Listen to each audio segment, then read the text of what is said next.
केंद्र फतेहाबाद हरियाणा की आज की विचार ई गोष्ठी में आप सबका स्वागत है, अभिनंदन है।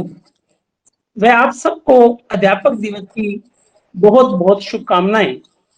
जैसा कि विदित है, आज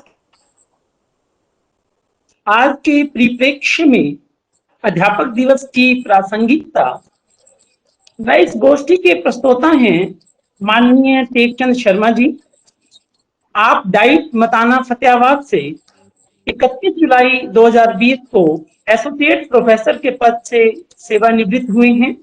आपका स्वागत है सर। आज की गोष्ठी की अध्यक्षता कर रहे आदरणीय प्रोफेसर बृज किशोर सुखियाला जी।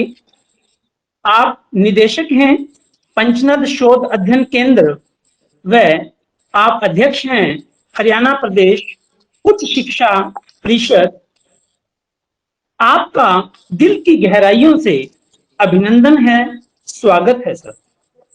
आज की इस ई गोष्ठी में हमारे साथ ज्वाइन किया हुआ है डॉक्टर अरुण मेहरा जी ने। आप जनरल सेक्रेटरी हैं पंचनद शोध संस्थान के। आपका तहे दिल से स्वागत है सर। और भी जैसा कि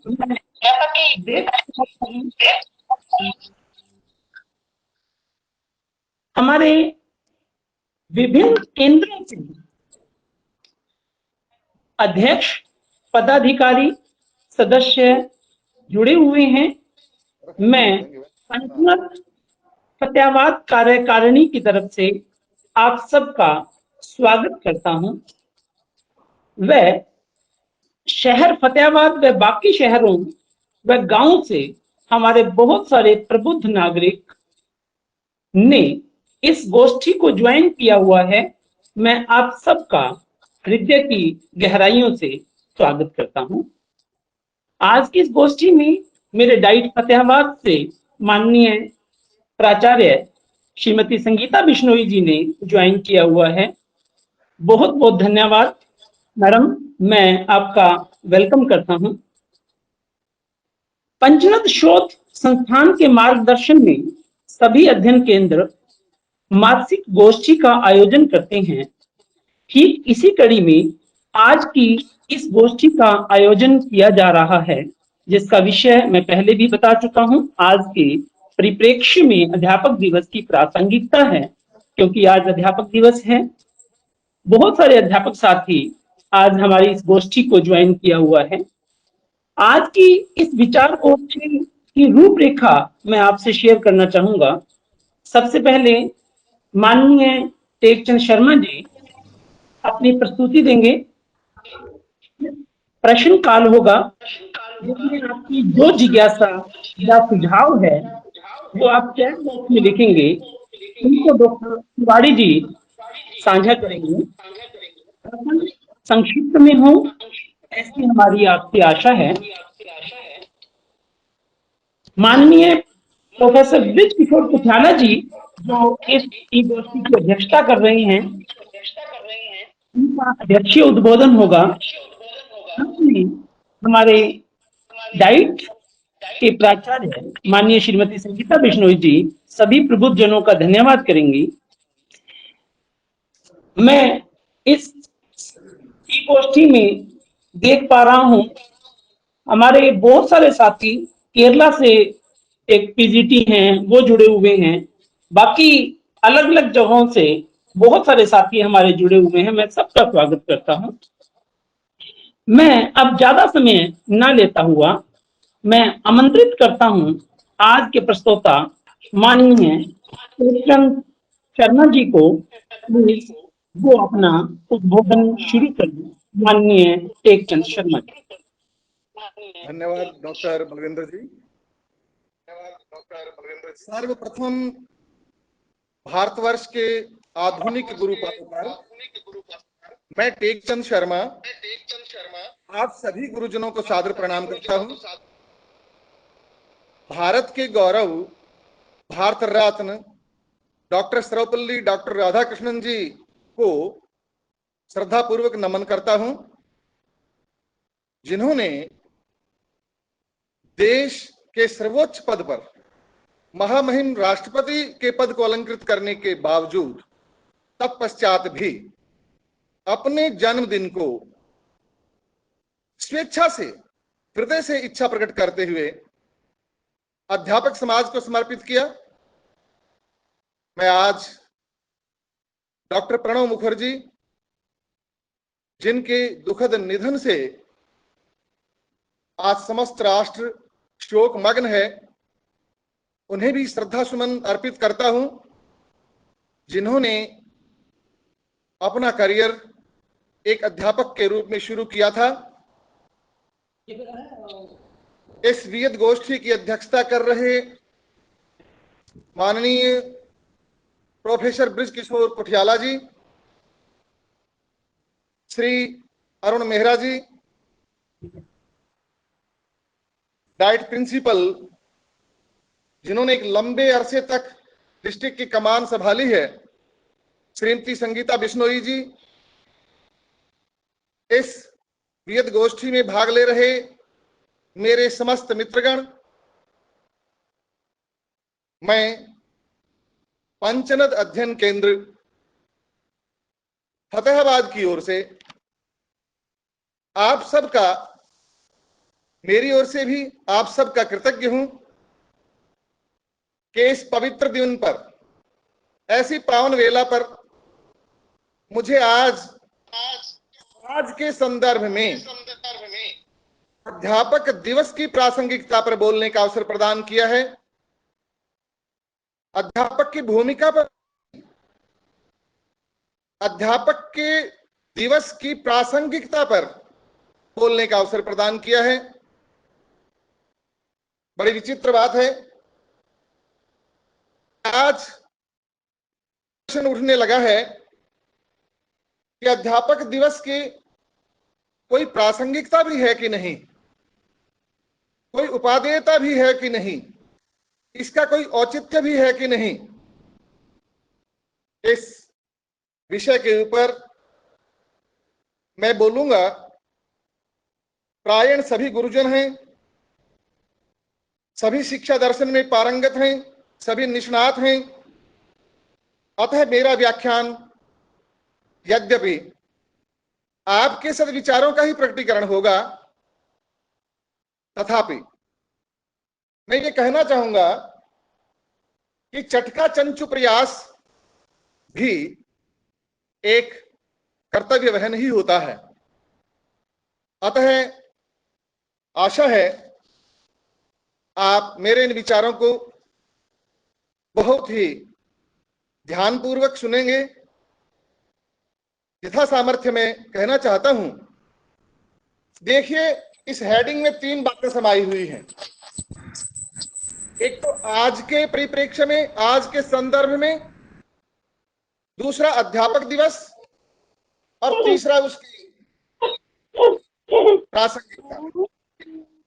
ये जो 3 बातें हैं, इसको समझने के लिए कि आज रिलेवेंस है या नहीं, आज औचित्य है या नहीं, हमें सबसे पहले आज पर विचार करना होगा। आज क्या है? आज का अभिप्राय है आजकल, इन दिनों, इस समय, वर्तमान काल में, ताजा हालातों में, अब जो घटित हो रहा है उन परिस्थितियों में। और अध्यापक दिवस के इसके साथ क्या संबद्धता हो सकती है, इनका जुड़ाव क्या है, इनका लगाव क्या है, ये हम विचार करेंगे। सबसे पहले तो हम आज को खोजें, आज का समय कौन सा है। इसके लिए बहुत ही सरल सी बात है, अगर हम आज का अखबार उठा लें, मैंने अभी आज का अखबार अपने हाथ में लिया है, तो आज की परिभाषा अपने आप स्पष्ट हो जाएगी। आज कौन सी चुनौतियां हैं, कौन सी समस्याएं हैं, क्या जटिलताएं हैं, क्या व्याधि है, क्या देश पर संकट हैं, क्या सुधार की आवश्यकता है, ये सारी बातें फ्रंट पेज पर ही आपको मिल जाती हैं। जैसे आज वाले में ही दिखाया गया है, मैं इन कुछ हेडिंग्स को आपके सामने कुछ रहा हूं। अवश्य ही आज का फोटो हमारे सामने होगा। शहर में सांप्रदायिक तनाव, स्थिति नियंत्रण में। एक हेडिंग में है बालिका का अपहरण, दुराचार के बाद हत्या। एक हेडिंग दिखाई दे रहा है एलएसी पर चाइना के युद्ध। एक जगह लिखा है आतंकवादियों ने घाटी क्षेत्र किया। आगे आप देख रहे हैं अवसाद में जाने माने कलाकार ने फंदा लगाकर की आत्महत्या। एक हेडिंग है कोरोना काल में फोन के अत्यधिक प्रयोग से विद्यार्थियों में बेचैनी एवं मनोरोग के केस बढ़े। अब देखिए, इन विकट परिस्थितियों में मुझे नहीं लगता कि किसी भी घटना को रोकने में, किसी को भी विराम देने में अध्यापक की भूमिका, सर्वत्र अध्यापक की भूमिका स्पष्ट नजर आती है। आज देश सांप्रदायिक तनाव झेल रहा है। कहीं हिंदू मुस्लिम का झगड़ा है, कहीं हिंदू सिख का झगड़ा है।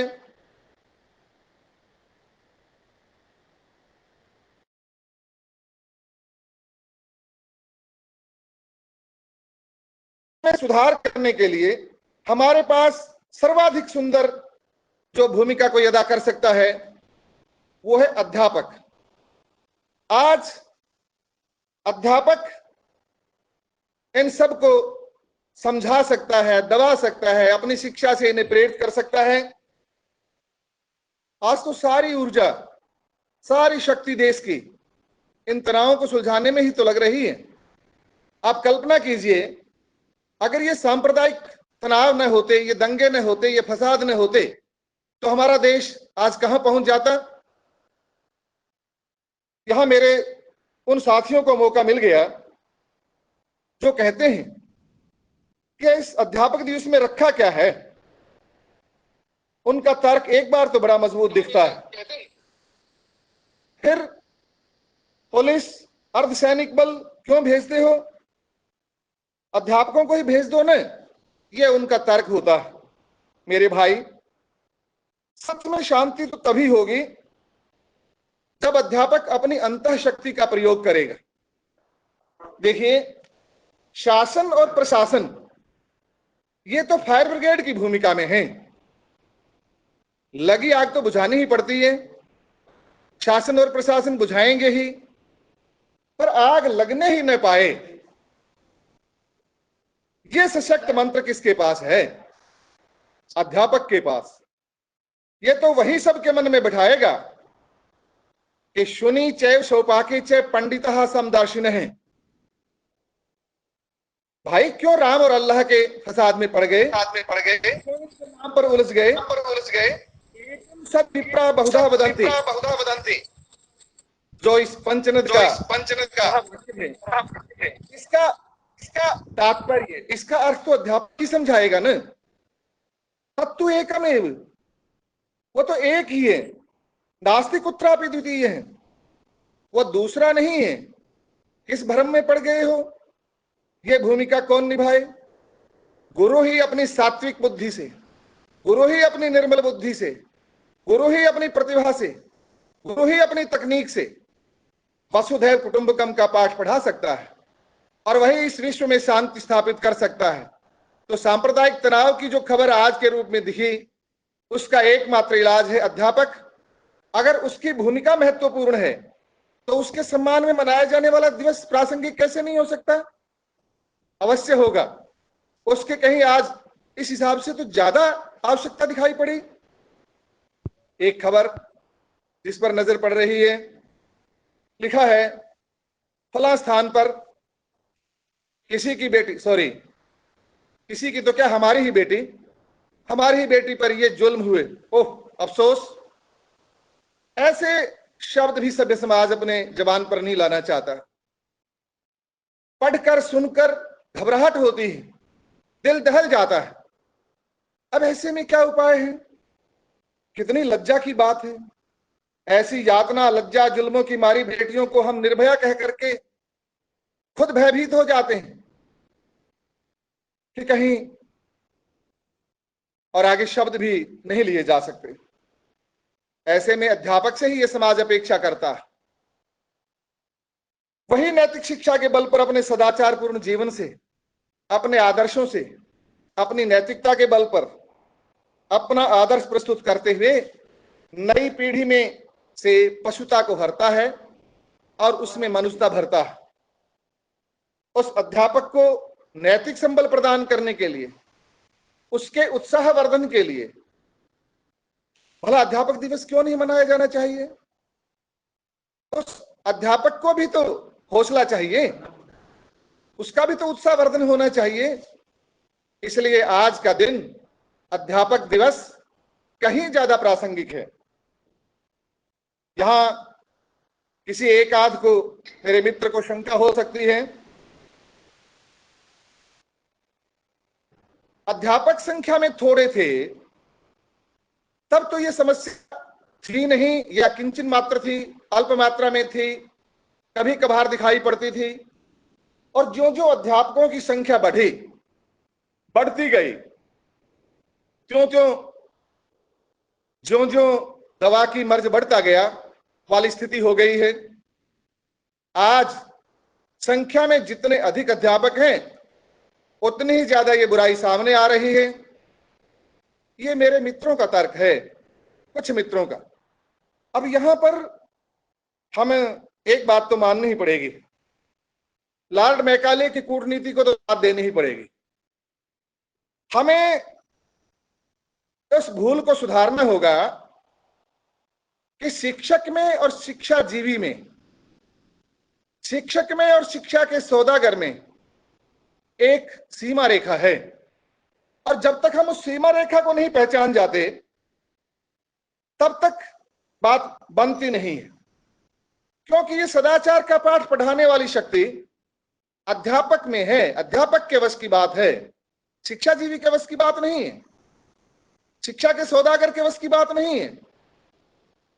देखिए, जो अध्यापक होगा, जो अंतःकरण से अध्यापक होगा, जो सही अर्थों में अध्यापक होगा, वो तो सबके लिए होगा, सब जगह होगा और ताउम्र होगा।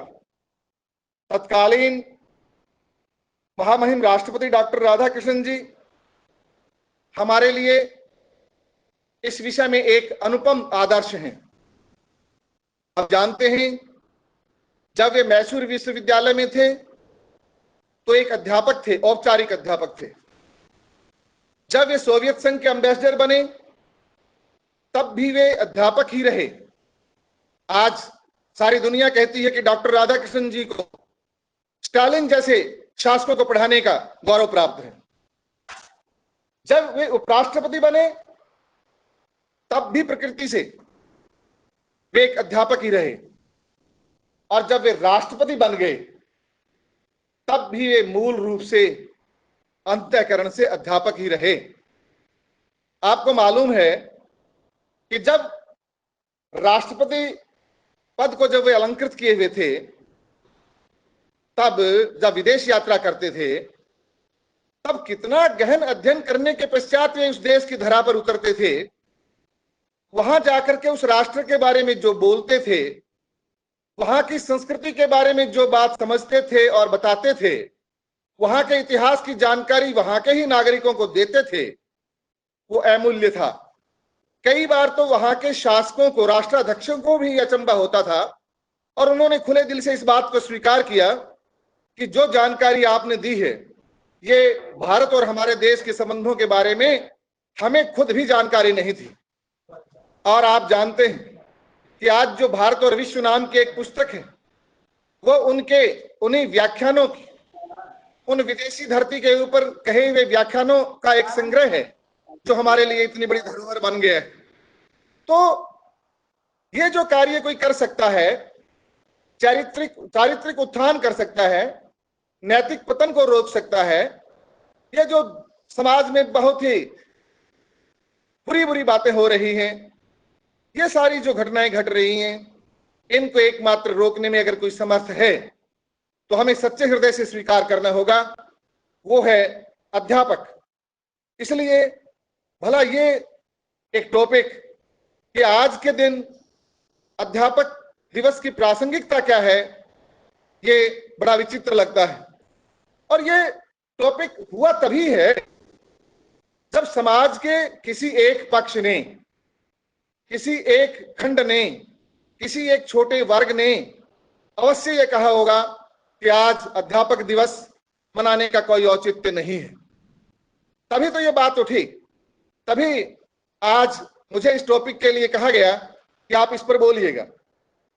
देखिए, जो अध्यापक होता है उसकी बात का होता है प्रभाव, जो शिक्षाजीवी होता है उसकी बात का प्रभाव नहीं हो सकता। साक्षरता जीवियों या कटु सत्य कहें कि शिक्षा के सौदागरों से चारित्रिक उत्थान नहीं हो सकता। एक मैं आपको प्रसंग बताता हूं डॉक्टर राधाकृष्णन जी के जीवन का। वो इसलिए क्योंकि वो अध्यापक दिवस से सीधे तौर पर जुड़ा हुआ। जो इतना मनीषी हो, जो इतना विद्वान हो, जो शिक्षाविद हो, तो समस्त यूरोप और एशिया में अपनी विद्वता का झंडा लहरा चुका हो, वो अगर ये कहे कि अध्यापक सर्वोच्च है, सर्वोत्तम है, सर्वश्रेष्ठ है, सबसे बड़ा है, तो हमें क्यों नहीं मनाना चाहिए। वो एक एग्जाम्पल है। जब महामहिम राष्ट्रपति चुने गए डॉक्टर राधाकृष्णन जी, तब औपचारिक रूप से एक पत्रकार सम्मेलन हुआ और एक विदेशी पत्रकार ने पूछा, महोदय आप कैसा अनुभव कर रहे हैं? आज तो आप भारतवर्ष के सर्वोच्च पद पर विराजमान हो गए हैं, भारत के राष्ट्रपति बन गए हैं। डॉक्टर राधाकृष्णन जी ने बड़े ही शांत भाव से कहा, महोदय इसमें कुछ भी अजीब नहीं है। आज तो मैं भारत के सर्वोच्च पद पर विराजमान हुआ हूं, मैं इससे पहले ही विश्व के सर्वोच्च पद पर विराजमान रह चुका हूं, क्योंकि मैं एक अध्यापक रहा हूं। बताइए, इतनी गौरव की बात, यह हमें सदियों तक प्रेरणा देती रहेगी। ऐसे वचन, ऐसे महापुरुष के मुख से निकले हुए वचन हमें सदियों तक प्रेरणा देते रहेंगे। और उनके सम्मान में, उन अध्यापकों के सम्मान में जिन्होंने अपने जन्मदिन को स्वयं इच्छा करके कहा कि मैं ये जन्मदिन अध्यापकों को, अपने गुरुओं को समर्पित करना चाहता हूं, वो दिवस भला अप्रासंगिक कैसे हो सकता है? उस दिवस का औचित्य भला कैसे कम हो सकता है? वो तो रहेगा ही, चाहे कितनी ही तकनीकी बेला आ जाए, कैसे ही तकनीकी युग आ जाए, कितनी ही भौतिक समृद्धि हो जाए, गुरु का और गुरु दिवस का महत्व तो बना ही रहेगा। कुछ साथी एक नई बात लेकर आ गए हैं कि गूगल का जमाना है, आप कहां बैठे हो, दुनिया चांद पर पहुंच गई, आप अभी तक अध्यापक दिवस मनाने में लगे हो। वाह, ये साथी न जाने हास्य रस के रसिक हैं या किसी तमसा नगरी के वासी। वाह, क्या कल्पना है। हम पूछ रहे हैं, चांद पर पहुंच गए वो बिना गुरु शिक्षा के ही पहुंच गए क्या?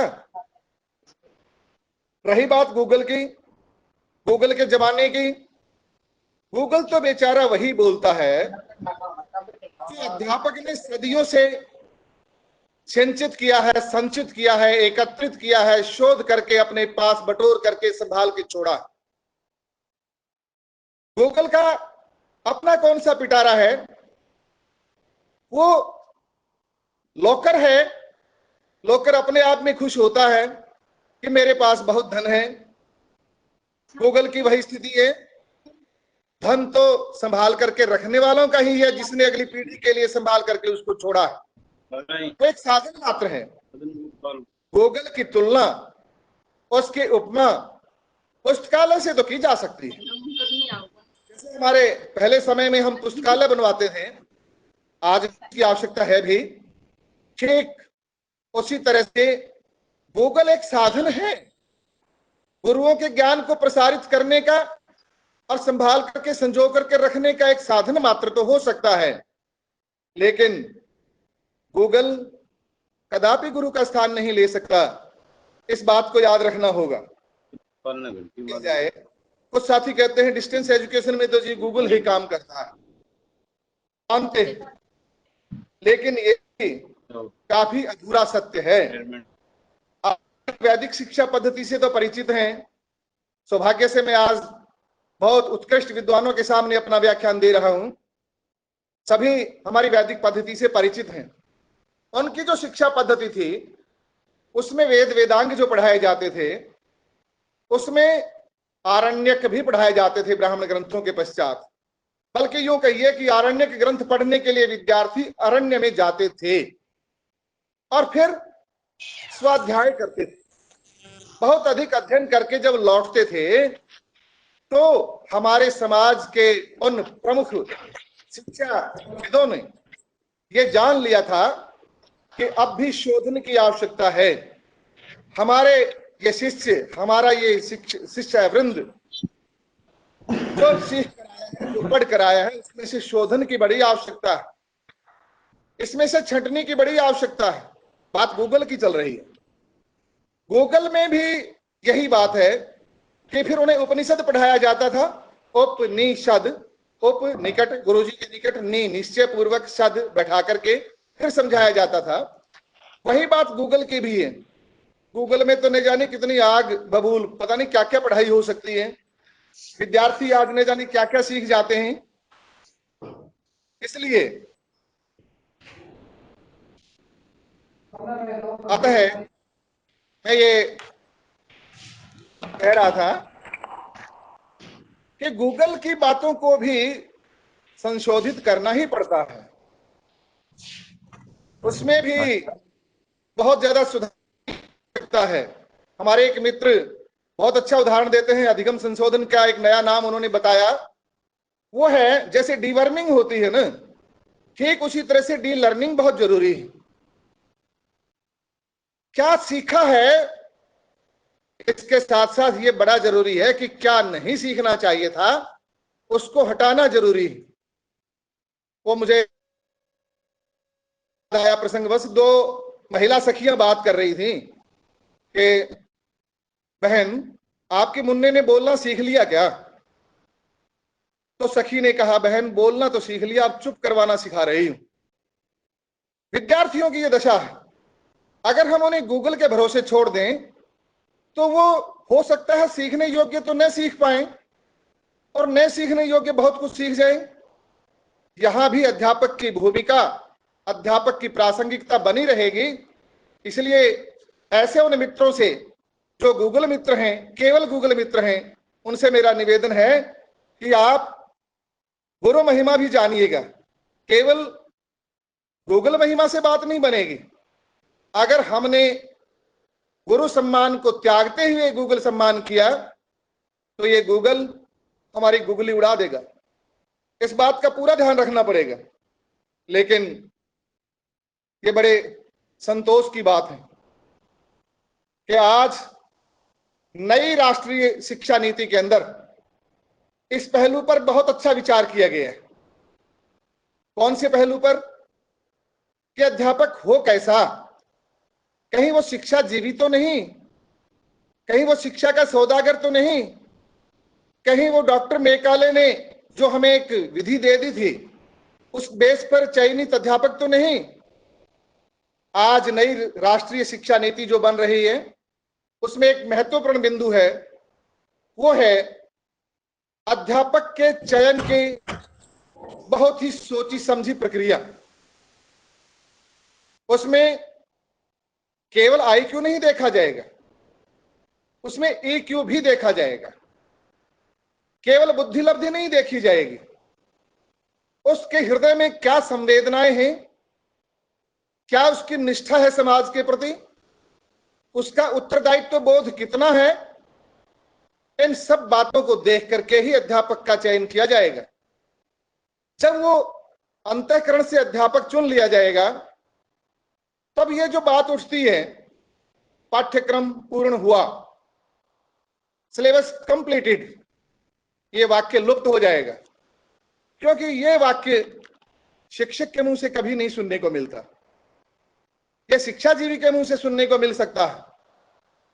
अतः हमें इस बात का ख्याल रखना होगा, और भाग्य से सरकार ये करने भी जा रही है कि शिक्षक के चयन में बहुत ही अच्छी परख करनी होगी, एक पारदर्शिता लानी होगी, और उसके समग्र व्यक्तित्व का मूल्यांकन करना होगा।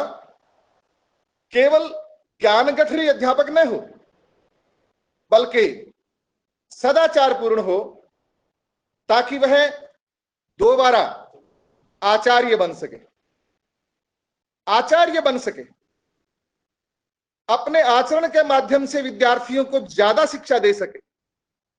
पाठ्यक्रम तो एक छोटा सा भाग है, पाठ्यक्रम तो एक साधन है, हमने उसको साध्य बना दिया।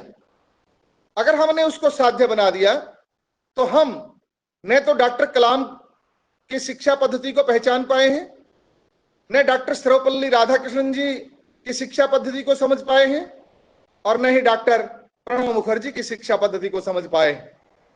पाठ्यक्रम पूरा हो गया, यह कहना वास्तव में प्रासंगिकता के ऊपर प्रश्न चिन्ह लगाता है।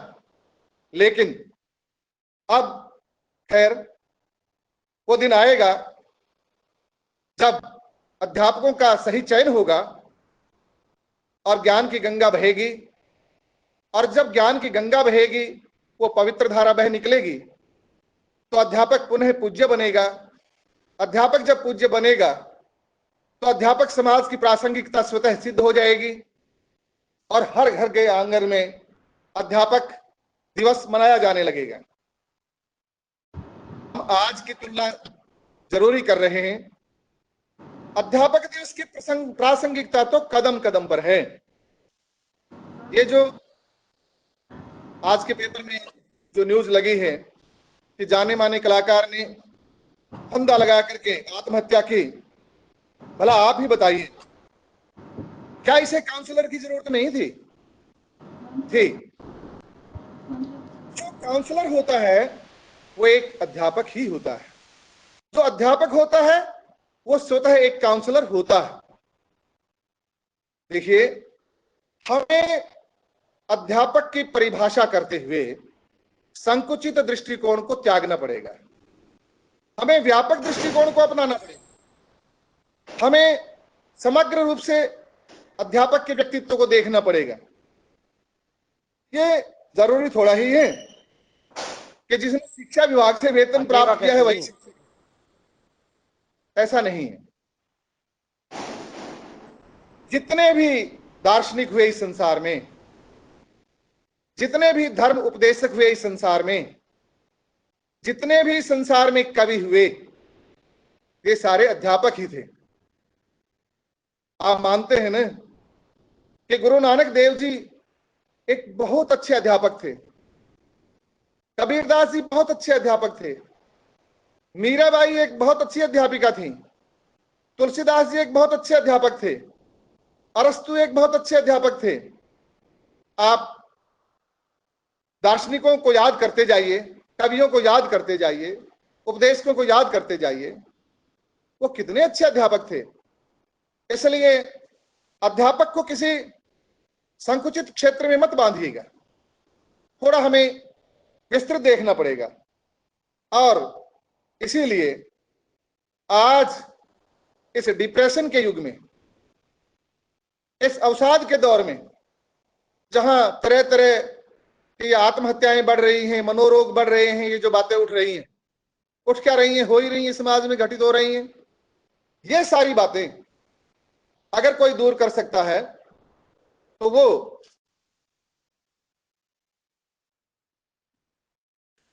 ये सभी बातें एक अध्यापक कंट्रोल में कर सकता है।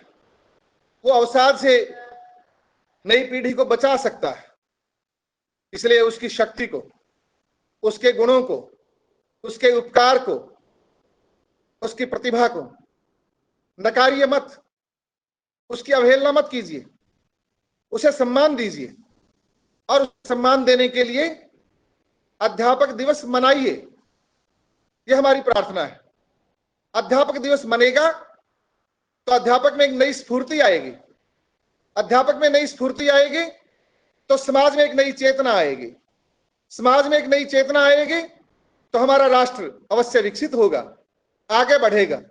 और हम रोज दुआ करते हैं, हे परमात्मा हमारा देश विश्व गुरु बन जाए। वो विश्व गुरु बनाने का अगर कोई तरीका है तो वो है आज समाज के अंदर अध्यापक को सम्मान देना होगा और इस अध्यापक दिवस को भी उत्सव में बदलना होगा। यह हमारी ड्यूटी है, यह हमारा फर्ज है। एक बहुत ही महत्वपूर्ण खबर जिसकी तरफ मैं आपका ध्यान दिलाना चाहता हूं, LAC पर चाइना के हेलीकॉप्टर मंडराए। आप कहेंगे, सॉरी आप नहीं, मुझ जैसे अज्ञानी कहेंगे LAC पर अध्यापक भला क्या करेगा? यही तो समझना होगा। आज चाइना फिर पड़ोसी धर्म भूल रहा है। हमने तो अपने पथ प्रदर्शक महात्मा बुद्ध के उपदेश अहिंसा परमो धर्मे को कभी नहीं बुलाया, हमने तो उसको जीवन में अपना लिया। लेकिन चाइना ने कन्फ्यूशियस को भुला दिया, महान दार्शनिक की शिक्षाओं को भुला दिया। आज उसे नए कन्फ्यूशियस की जरूरत है।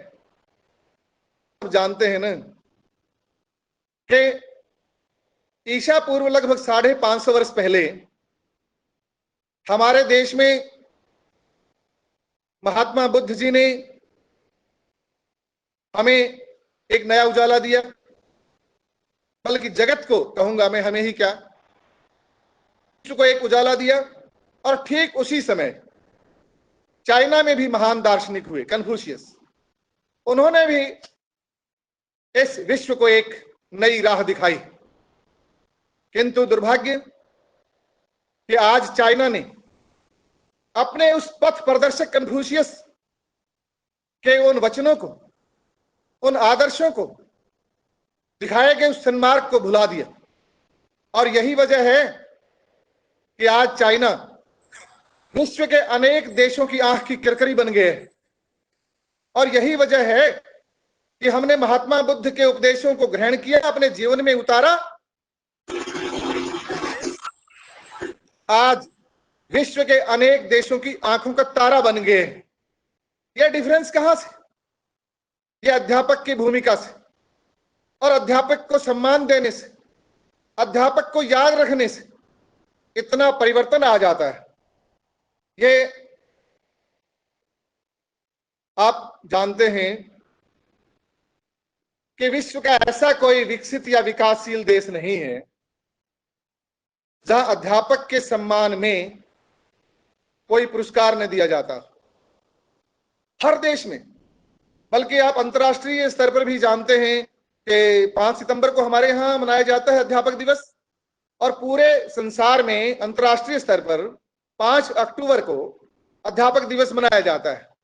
वो शिकायत तो वहां भी है कि वो सर्वत्र नहीं मनाया जाता।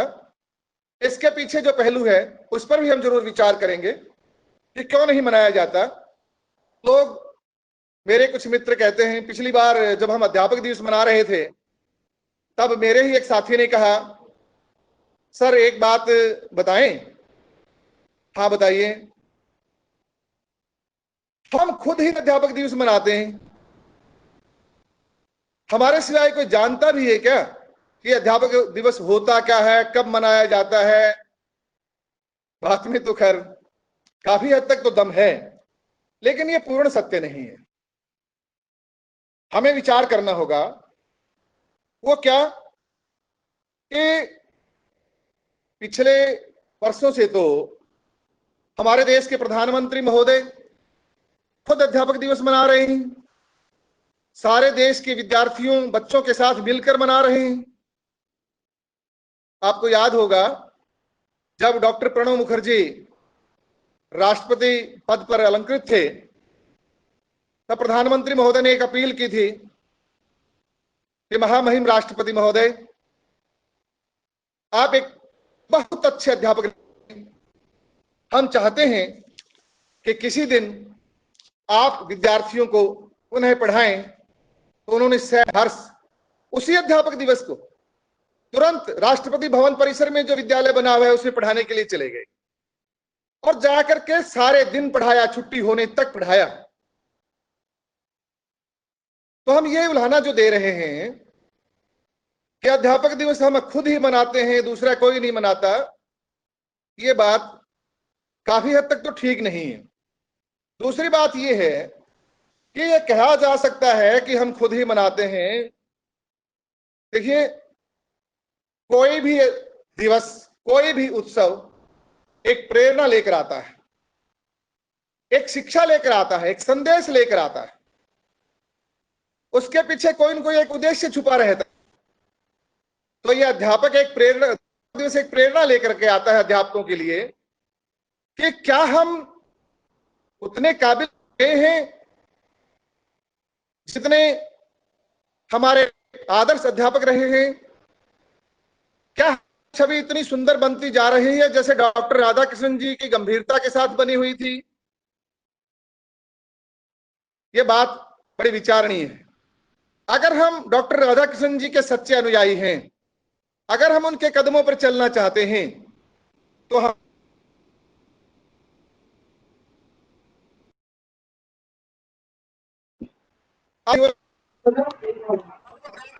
उन आदर्शों को धारण करना पड़ेगा, उतने ही लगन से आज करना पड़ेगा। अगर हम ऐसा करते हैं तो ये हमारा वचन है कि हम भी उसी गरिमा को प्राप्त करेंगे जिस गरिमा को हमारे तत्कालीन महामहिम राष्ट्रपति महोदय ने प्राप्त कर लिया था। है कि अध्यापक का अनजाने में, अपरिचिति के कारण शुरू में वेलकम ना हो, लेकिन अगर वो सच्चा अध्यापक है तो थोड़ी सी देर बात करने के पश्चात वह व्यक्ति मेजबान उसे दरवाजे तक सम्मान पूर्वक छोड़ने जरूर आएगा। ये स्टालिन और डॉक्टर राधाकृष्णन जी का एग्जाम्पल है। आपको मालूम है कि पहली ही मुलाकात में डॉक्टर राधाकृष्णन जी ने स्टालिन का मन जीत लिया था। करीब 15 मिनट उनकी बातचीत हुई होगी और जब स्टालिन उन्हें विदाई देने के लिए आए, वो तो मात्र एक एम्बेसडर थे, स्टालिन उस समय संसार के प्रमुख शासकों में से एक थे, सोवियत संघ के राष्ट्रपति थे, वो उन्हें गेट तक छोड़ने के लिए आए। ऐसा क्यों? क्योंकि वो नहीं जानते थे, लेकिन उनकी बातों की गंभीरता का कि मैं छोटा सा एग्जाम्पल देना चाहूंगा समय को ध्यान में रखते हुए, कि उन्होंने कहा, जानबूझ करके, बहुत ही कूटनीतिज्ञ थे डॉक्टर जी, उन्होंने कहा कि परमात्मा सोवियत संघ को बहुत अच्छा शासक दिया है। तो उन्होंने कहा, मैं तो परमात्मा को मानता ही नहीं, आपने ऐसी कैसी बात कह दी, मैं तो नास्तिक हूं, हमारा सत्ता में कोई विश्वास नहीं है। तो उन्होंने कहा, अच्छा तो आप क्या यहाँ पर झूठे नागरिकों को या अधिकारियों को सहन कर लेते हैं? कि नहीं, बिल्कुल नहीं, मैं सत्य का बड़ा ही पक्षधर हूं। तो क्या आप इस देश का कोई नुकसान चाह सकते हैं? कदापि नहीं, मैं इसका कल्याण चाहता हूं।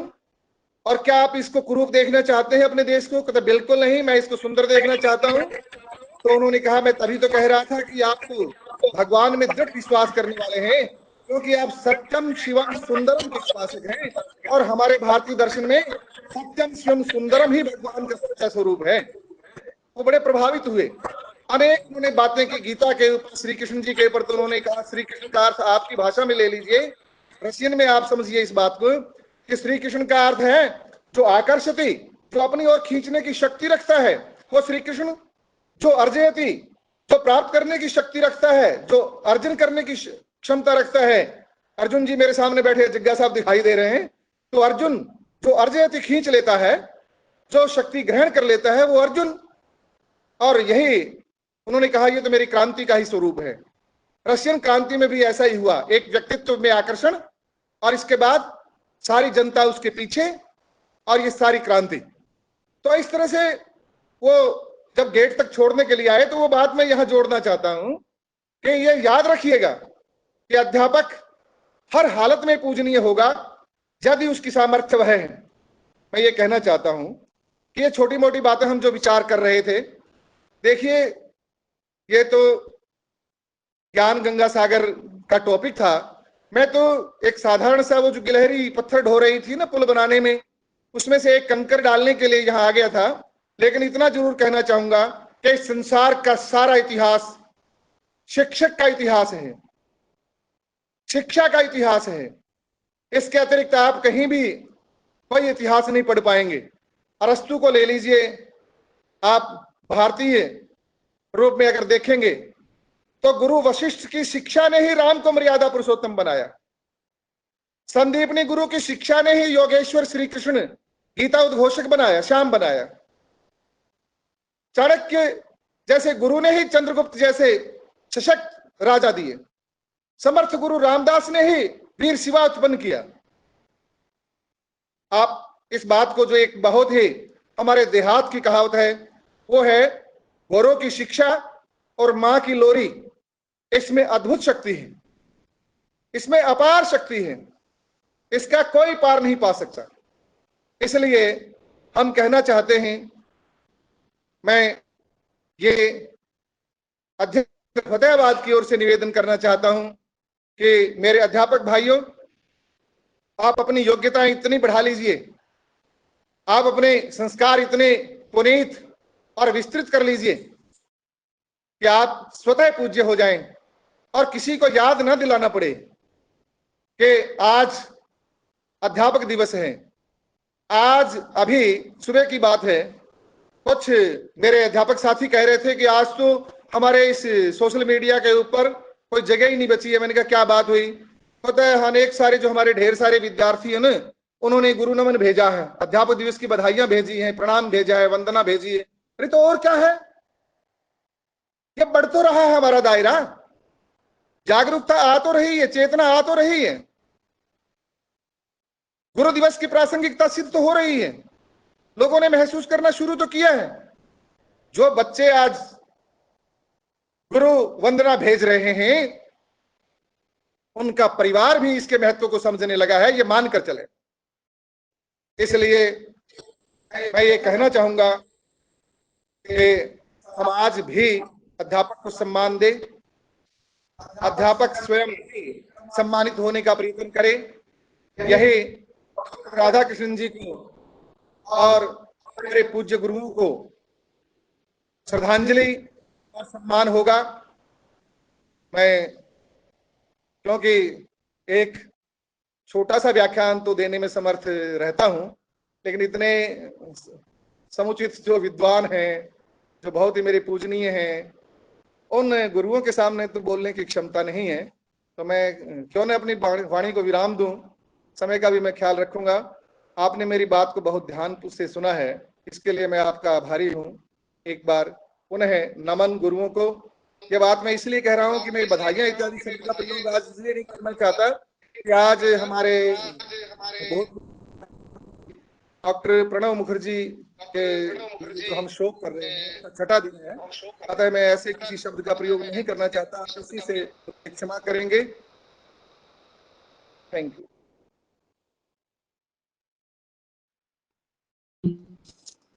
धन्यवाद टेकचंद शर्मा। आपका उद्बोधन धारा प्रवाही व ओजस्वी होता है। आपने बड़े अच्छे शब्दों में कहा कि क्या सीखा है, क्या नहीं सीखना चाहिए था।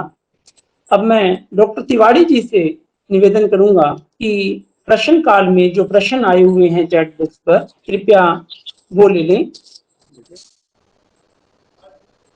मेरी आवाज सुन पा रहे हैं?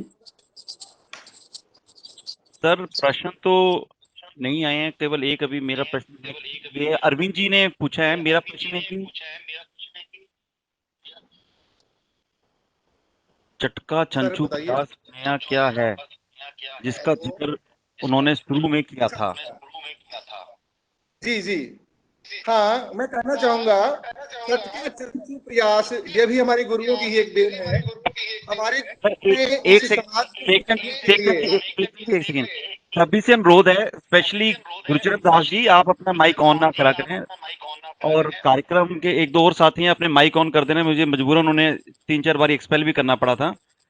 आप कृपया बंद रखें, धन्यवाद। प्रश्न लिखित रूप में रखें।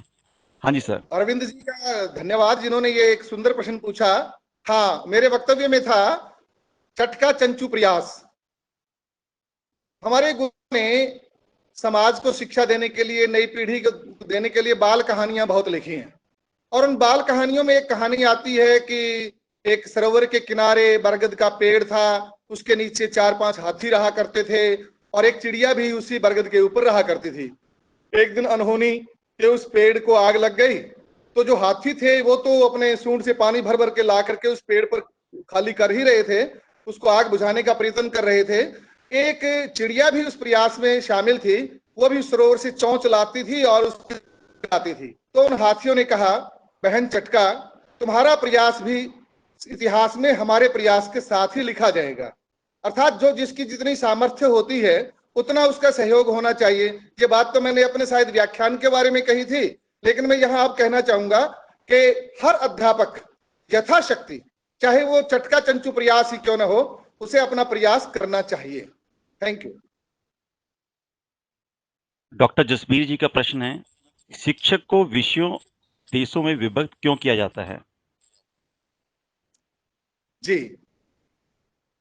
अभी एक बात जो नई राष्ट्रीय शिक्षा नीति में आई है, उसमें आपको ये देखने को मिलेगा कि विषय विशेषज्ञ तो होना ही है, विषय की विशेषज्ञता तो होनी चाहिए, तथापि उसको केवल सब्जेक्ट में बांधना ये कदापि ठीक नहीं है।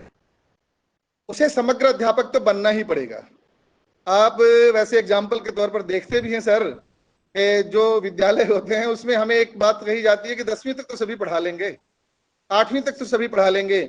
उसके पीछे जो मूल दर्शन है हमारा, जो फिलोसफी है, जो हमारी कंसेप्ट है, वो यही है कि विद्यार्थी के ऊपर हम अपनी छाप कितना छोड़ें, और विषय में अगर थोड़ी बहुत कोई त्रुटि भी रह जाती है तो उसको खुद शिक्षार्थी भी पूर्ण करवाते हैं, बशर्ते कि उसके अंदर किसी प्रकार का उपालंब, किसी प्रकार का ब्याज बहाना इत्यादि न हो, तो काम चलता है।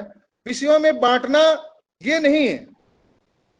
एक खेती इकट्ठी है, खेत इकट्ठा है, उसमें एक भाई कस्सी का काम कर रहा है और एक हल जोत रहा है, सबका उद्देश्य अन्न पैदा करना ही है। लेकिन जिसमें जितना पारंगत है वो एक दूसरे का हाथ बंटाए, कभी कभार वो भी हल जोते, कभी कभार वो कस्सी का काम भी करे।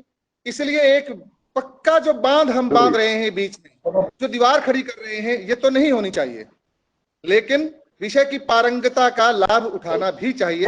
इसलिए हम इसके अंदर एक मध्यम मार्ग अपनाना चाहते हैं। यह उसकी नई राष्ट्रीय शिक्षा नीति में बहुत ही अच्छे विशद वर्णन के साथ आई है। मदन गोपाल जी, अपना माइक बंद रखें। विनोद शर्मा जी का प्रश्न है, आपने आधुनिक शिक्षक शब्द का प्रयोग किया, तो आधुनिक क्यों? बड़ा गूढ़ प्रश्न है विनोद जी ने जो पूछा है, मैं उनका आभार व्यक्त करना चाहता हूं। ये भी हमारे लिए गौरव की बात है कि आधुनिक शिक्षा, जो शिक्षक पर्व की मैंने बात की, आज हम 5 सितंबर को मनाते हैं और डॉक्टर राधाकृष्णन जी की जयंती के उपलक्ष्य में मनाते हैं। हमारे देश में गुरु गौरव हमेशा से रहा है। हमारे सम्मत के हिसाब से आषाढ़ सुदी पूर्णिमा को भी गुरु पर्व मनाया जाता है, और वो महर्षि व्यास जी की जयंती के उपलक्ष्य में मनाया जाता है, क्योंकि उन्होंने बहुत ही विस्तृत ज्ञान इस संसार को दिया। महाभारत जो इस दुनिया का सबसे बड़ा ग्रंथ है, वो जिन्होंने लिखा, और उसी का एक भाग गीता है जो उन्होंने प्रकट की। इतनी सामर्थ्य वाले उस गुरु को याद करने के लिए हमारे यहाँ प्राचीन रूप में, पुरातन संस्कृति के अनुसार गुरु पर्व पहले भी मनाया जाता था। इसलिए मैंने संयोग से वो आधुनिक शब्द का प्रयोग किया, लेकिन ठीक है, आज दोनों ही मनानी जानी चाहिए। गुरु पूर्णिमा भी मनाई जा रही है और अध्यापक दिवस भी मनाया जा रहा है। दोनों के उद्देश्य एक है, और दोनों के उद्देश्य है अध्यापक का गौरव और भारतवर्ष का गौरव। Thank you. Sir, Avinash ji का प्रश्न है, सबसे बड़ा गुरु कौन है? अविनाश जी, सबसे बड़े गुरु तो आप हैं। जो प्रश्न पूछता है, जो जिज्ञासा रखता है, जो विद्यार्थी बना रहता है, उससे बड़ा भला गुरु और कौन हो सकता है? जो गुरु मौन धारण कर ले, वो भला मौनी गुरु।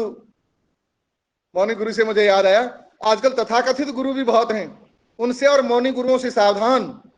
इसलिए जिज्ञासु ही सर्वाधिक बड़ा गुरु है, उसे ही हमने भगवान के रूप में दर्जा दिया है। तो खड़े रोज कहते हैं, किसके लागू पाओ रोज कहते हैं। इसलिए आप, मैं तो आपको मानता हूं सर। अविनाश जी,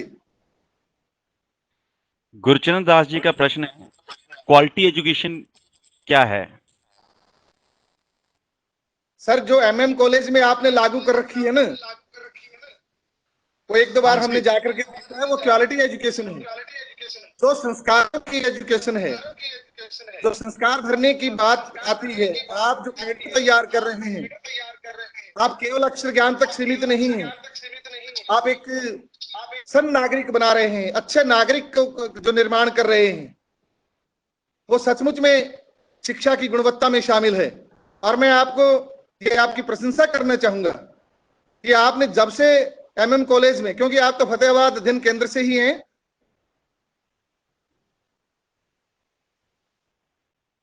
यही हैं, इसलिए आपको तो प्रतिबिंब दिखाना मैं जरूरी नहीं समझता। बहुत बहुत धन्यवाद। कुछ ऐसे प्रश्न हैं जिनके हमने पहले कई गोष्ठियां खा ली हैं। आपको उनके, जैसे जितेंद्र जी कह रहे हैं कि नई शिक्षा नीति पर पंचनद के जो अभी तक कार्यक्रम हुए हैं, 5-6 हमें यूट्यूब में आपको मिल जाएंगे, वो हम आपको दे देंगे जितेंद्र जी। और सभी साथियों से पुनः अनुरोध है, प्रोफेसर कुठियाला जी का उद्बोधन के बीच में कृपया अपने माइक बंद ही रखें। पुनः अनुरोध सभी साथियों के साथ।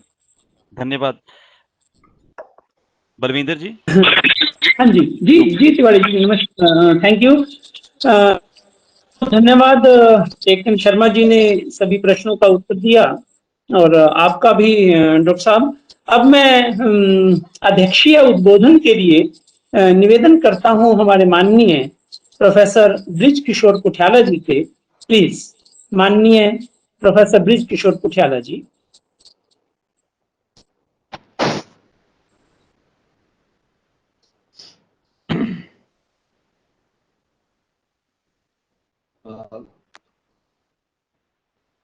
पंचनद शोध संस्थान अध्ययन केंद्र फतेहाबाद के अन्य अध्यक्ष, सचिव और टोली के अन्य सदस्य और इस अध्ययन केंद्र के सदस्यगण और इस ई गोष्ठी में उपस्थित सभी केंद्रों से पधारे जन, और आज के प्रस्तोता चंद जी, आप सबका और आभार। टेकचंद जी ने शिक्षक दिवस की प्रासंगिकता का विषय बहुत ही सहज रूप से और ज्ञानवर्धक और एक नई अप्रोच के साथ रखा है।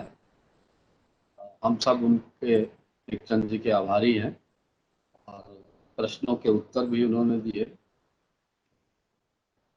बड़ी उत्साहवर्धक स्थिति है कि 100 से अधिक बंधु और बहनें इस गोष्ठी में जुड़े हैं।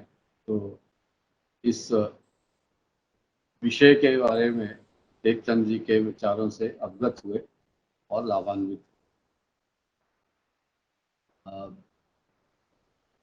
प्रासंगिकता तो टेकचंद ने सिद्ध कर दी कि इस प्रकार से जो जुलाई मास में हम गुरु पूर्णिमा का एक आते हैं। और 5 सितंबर को राधा कृष्णन जी के की स्मृति में शिक्षक दिवस को मनाते हैं। तो सितंबर से और अगले जुलाई तक की यात्रा है। इस यात्रा को अगर हम शिक्षक से गुरु यात्रा के रूप में देखें तो एक नई दृष्टि हमारे सामने आती है।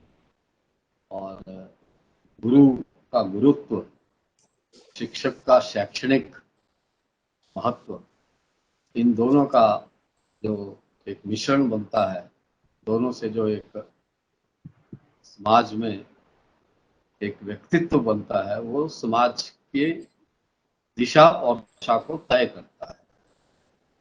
जब मानव समाज में एक नया जन्म लेता है, उसको समाज के योग्य बनाना, समाज के लिए उपयोगी बनाना और समाज के उत्थान के लिए उसमें योग्यता उत्पन्न करना, ये सारा काम समाज की विभिन्न लोग करते हैं। माता से प्रारंभ होता है, पिता करते हैं, परिवार के लोग करते हैं, संबंधी करते हैं, आस पड़ोस के लोग करते हैं, मित्र मंडली, और एक समय पर जाकर कभी 10 वर्ष, कभी 15 वर्ष, कभी उससे भी ज्यादा औपचारिक रूप से अध्यापक करता है। इनमें से कुछ कुछ अध्यापक हमारे जीवन में अध्यापक से अधिक हो जाते हैं। वो हमारे केवल मात्र कक्षा में पढ़ाने के लिए या बाद में विषय का ज्ञान देने के लिए ही नहीं रहते, वो हमारे जीवन के मार्गदर्शक भी बनते हैं। और इसलिए जब हम सर्वपल्ली राधाकृष्णन जी के जन्म दिवस के ऊपर इस शिक्षक दिवस को सब लोग एकत्रित होकर इसके बारे में चर्चा करते हैं, तो शिक्षक की प्रासंगिकता, शिक्षक दिवस की प्रासंगिकता तो बहुत महत्वपूर्ण है, परंतु हमको कहीं सर्वपल्ली राधाकृष्णन जी के जीवन और उनके कृतित्व के बारे में, वो कैसा, उनका जीवन कैसा था, उन्होंने क्या क्या किया, उसके बारे में भी थोड़ी सी हमारी चर्चा होनी चाहिए। और लोग अध्यापक हैं तो हमको उसके बारे में अधिक जानकारी लेनी चाहिए। आपको जानकारी होगी कि सर्वपल्ली राधाकृष्णन जिस समय भारतीय धर्म, सनातन धर्म को पूरे विश्व के सामने रखा, जिस समय दो मुख्य धर्मों की कट्टरता सीमा पर परिसीमा पर पहुंच चुकी थी और उनको राजनीतिक संरक्षण उपलब्ध था, उस समय उन्होंने कंपैरेटिव रिलीजन पे रिसर्च करके और उस समय प्रस्तुत किया कि किस प्रकार से जो अद्वैतवाद है, जो शंकर का अद्वैतवाद है, वही इस सृष्टि की वास्तविकता है और वही वास्तविक धर्म है, उन्होंने रखा। और उसके कारण से पूरे विश्व में एक नई लहर, एक फिलॉसफी की, एक दर्शन की नई लहर उत्पन्न हुई। और आज किसी भी विश्व के किसी भी स्थान पर जब फिलॉसफी की अध्ययन की बात होती है या फिलॉसफी के बारे में कोई चर्चा होती है, तो जो लोग भारतीय ग्रंथों के और भारतीय दार्शनिकों से परिचित नहीं है, वे राधा कृष्णन जी के लेखन से परिचित अवश्य ही होते हैं। वो आधुनिक परिप्रेक्ष्य में उन्होंने रखा था। और आपको सबको ध्यान ही होगा कि 16 बार राधा कृष्णन जी को नोबेल साहित्य पुरस्कार के लिए नामांकित किया गया, 11 बार उनको नोबेल शांति पुरस्कार के लिए नामित किया गया। परंतु जिस प्रकार जगदीश चंद्र बोस ने जो वैज्ञानिक खोज की, उसका पुरस्कार उनको ना देकर एक यूरोप के वैज्ञानिक जो उनके बाद हुआ और उनकी नकल मार के जिसने उसको दिया गया। इसी प्रकार सर्वपल्ली राधाकृष्णन को भी, क्योंकि वो भारतीय थे और भारत के विषय में जो यूरोप और पश्चिम के विद्वानों की दृष्टि है वो थोड़ी दोषपूर्ण है, ये हुआ। परंतु सर्वपल्ली राधाकृष्णन ने जो एक अध्यापन के एक नया, जो आज हमें प्रासंगिकता की जब बात कर रहे हैं उसके बारे में सोचने की आवश्यकता है। अध्यापन केवल पढ़ाता नहीं है, वो एक अध्येता भी है। अध्येता अर्थात वो स्कॉलर है, वो नए ज्ञान का निर्माण भी करता है। वो आज की भाषा में कहें तो वो रिसर्चर भी है, स्कॉलर भी है। वो नई नई सृष्टि के नई दृष्टि से देखने का भी एक दृष्टि देता है, जिसको सर्वपल्ली राधाकृष्णन ने कहा। और वो अध्यापक के नाते भी प्रसिद्धि प्राप्त हैं, परंतु एक नव ज्ञान के निर्माण के रूप में भी उनकी प्रसिद्धि है। और वो जो ऑथेंटिक नॉलेज जो उन्होंने पूरे विश्व को दी है, उसके लिए वो बहुत ही सुंदर व्याख्या टेकचंद जी ने की है और हम सबको उससे लाभ प्राप्त हुआ है। और एक बात जो राधा कृष्ण जी बार बार कहते हैं, उसको यहाँ पर हम अध्यापकों को सुनने की, सोचने की और उस पर मनन करने की आवश्यकता है। उन्होंने लिखा था, When we think that we know, we cease to know. जब हमको लगता है कि हमने अपने विषय के बारे में जान लिया, तो लगता है कि और जानने की आवश्यकता नहीं है, तो फिर हमारा जो स्थान है वो बंद हो जाता है, बल्कि पतन प्रारंभ हो जाता है। इसलिए अध्यापक होने के नाते, जब आपने कहा आधुनिक अध्यापक वो है जो उसने अपने स्कूल और कॉलेज और विश्वविद्यालय में पढ़ा, उसके और आगे जो 10 वर्षों में, 15 वर्षों में, 25 वर्षों में जो कुछ हुआ उसके बारे में भी उसका ज्ञान है। वो लेटेस्ट जो आज वो क्लास में पढ़ाएगा, वो कल शाम तक उस विषय में क्या था उसके बारे में जब पढ़ाएगा, तो वो अध्येता भी है और वो अध्यापक, मार्गदर्शक भी है, वो मेंटर भी है। इसलिए फतेहाबाद अध्ययन केंद्र को बहुत बहुत बधाई और सारी टीम को बधाई और धन्यवाद। आप सबको भी धन्यवाद। अध्यापक दिवस की सबको शुभकामनाएं। हम अगले जुलाई तक अपना जो अध्यापक है वो इस यात्रा में हमको क्या क्या करना, अध्यापक से गुरु बनने के लिए जो हमारा जो सफर है उसमें हमको क्या क्या करने की आवश्यकता है, और अगले जो गुरु पूर्णिमा का दिन है उस दिन हम सोचें कि हमने पिछले वर्ष में अपने आप को किस प्रकार से एक अध्यापक और गुरु होने के नाते हमने अपने आप परिष्कृत किया है, वो हमको करने की आवश्यकता है। आप सबको बहुत बहुत शुभकामनाएं। जय भारत। बहुत बहुत धन्यवाद आपका।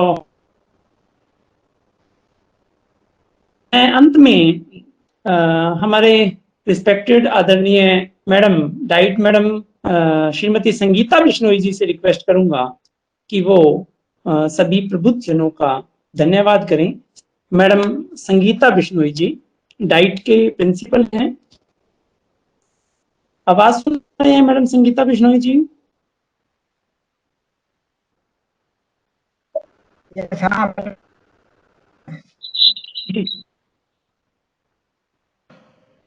पांच सितंबर को पंच शोध संस्थान एवं अध्ययन केंद्र फतेहाबाद के द्वारा शिक्षा आयोजित इस संगोष्ठी में उपस्थित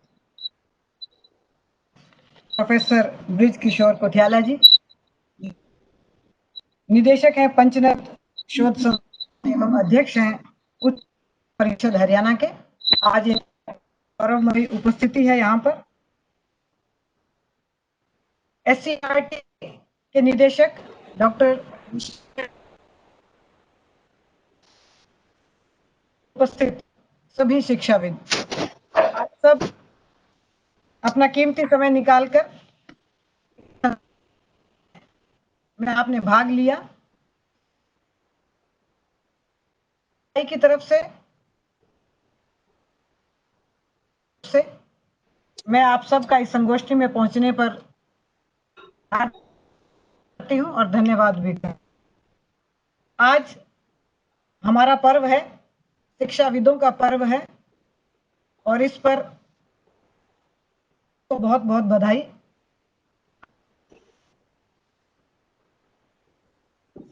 हमारी सेवा और समर्पण के लिए ही ये सम्मान दे रहा है।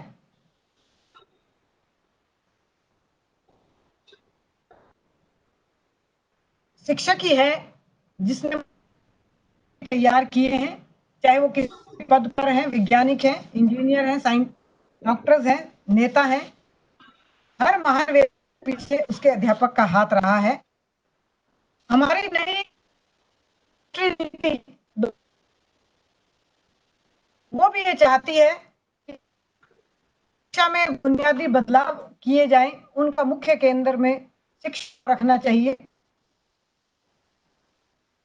नीति चाहती है कि जो भी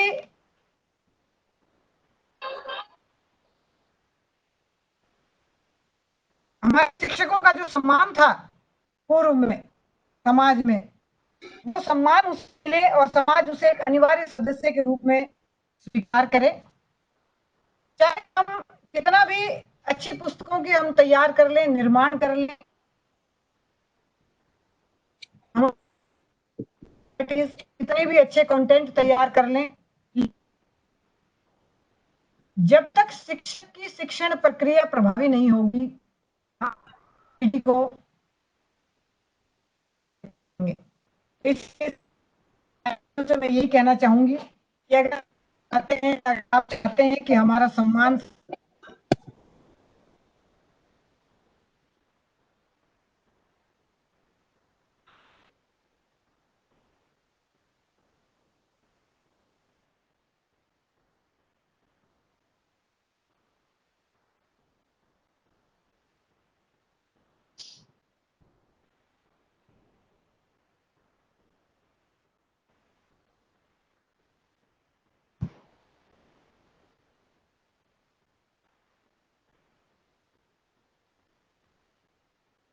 को व्यापक हो, जितने भी संशय थे, प्रश्न थे, उनका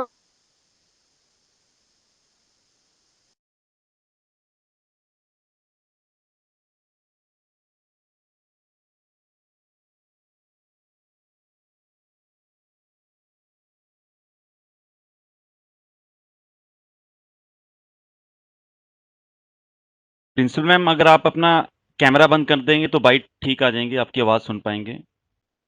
इंटरनेट का इशू है आपके, कृपया अपना कैमरा बंद कर दें।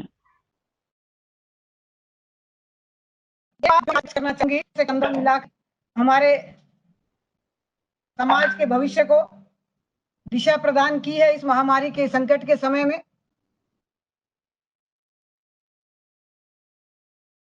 नई तकनीक से पढ़ाई शुरू की, जिसके लिए वो इतने यूज टू नहीं थे, जिन ऑनलाइन क्लासेस की हमारे अध्यापकों को आदत नहीं थी, फिर भी उन्होंने रूटीन की क्लासरूम पढ़ाई के अलावा ई कंटेंट के जरिए अपने बच्चों को पढ़ाया, जिससे कि उनकी पढ़ाई का नुकसान ना हो। सरकारी अध्यापकों ने घर घर जाकर पुस्तकों का वितरण किया, मिड डे मील राशन को बांटा, घर घर जाकर बच्चों की पढ़ाई कॉपी चेक की, उनको काम दिया, जिससे कि उनकी शिक्षा बाधित ना हो। हर प्रकार के सर्वे में इन्होंने भाग लिया। तो ये एक योद्धा ही ये सब कर सकता है और उनके इस कार्य के लिए हम जितनी उनकी प्रशंसा करें उतना कम है। हो सकता है कि वो अभी इस ई लर्निंग में इतने पारंगत ना हो, लेकिन अगर अब ये शुरुआत है और आगे हमारे शिक्षक इसमें भी अगर होम लर्निंग का यही ट्रेंड चलता रहा तो शिक्षक इसमें भी पारंगत हो जाएंगे। इस विषय में मैं चाहूंगी, एक वीडियो बहुत ही अच्छी आई थी, बेंगलोर के एक चाइल्ड सर्जन है,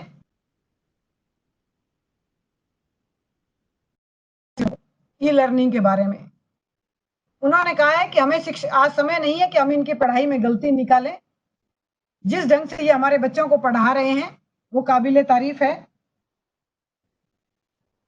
तो कुल मिलाकर आज समय का अभाव है। बताया गया मुझे कि हमारे अध्यक्ष महोदय प्रोफेसर ब्रिज किशोर जी, आज बड़ा टाइट शेड्यूल है इनका। इन्होंने 2-3 संगोष्ठियों में भाग लिया है और आगे लेना भी है। तो पुनः मैं फतेहाबाद पंचनद शोध संस्थान की तरफ से जितने भी पार्टिसिपेंट्स आए हैं हमारे जुड़ने पर, मैं बहुत बहुत धन्यवाद करती हूँ। धन्यवाद।